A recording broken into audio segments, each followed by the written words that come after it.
You ever seen this person before? Detectives Greg Wilson and Mike Rodriguez are back in Brooklyn investigating a vicious suspected anti-Semitic crime. Do you know it's like a homeless guy hanging out in the area? A man caught on camera at this Crown Heights corner lunging at a Jewish woman before sucker punching the 21-year-old as she walks by. Were you able to get that video? PIX11 got a rare inside look at the increasingly busy NYPD hate crimes unit.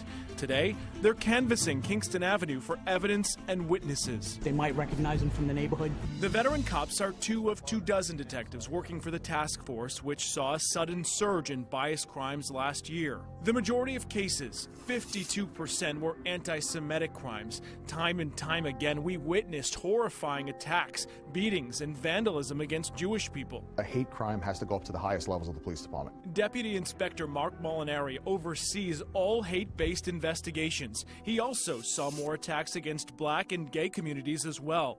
Molinari says all signs pointed to politics. Which month was it that you saw it start to go up? Probably September would be the beginning of it. Those 4 months, September, October, November, December, we saw the increase. Anything that was going on nationally that may have precipitated that? It was part of the election cycle. At the same time, crimes against Muslims fell nearly 50%. Evan Bernstein heads up the local Anti-Defamation League office. Both organizations work hand in hand, while also keeping close tabs on 71 hate groups in the tri-state.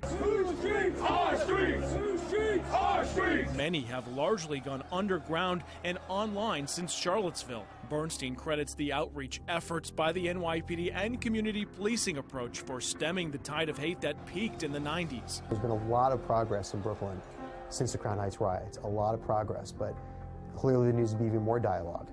He says it starts in school. Now more than ever, it's important that we get anti-bias training into schools, that we train children from a very early age. People are outraged. Communities are completely outraged by these crimes. And it's this dedicated team, one of the oldest and unique units in the country, that's called on to defend New Yorkers and denounce hate in all its forms. Thank you. Thank you. You're welcome. You're welcome, sir. Anthony DiLorenzo, PIX11 News.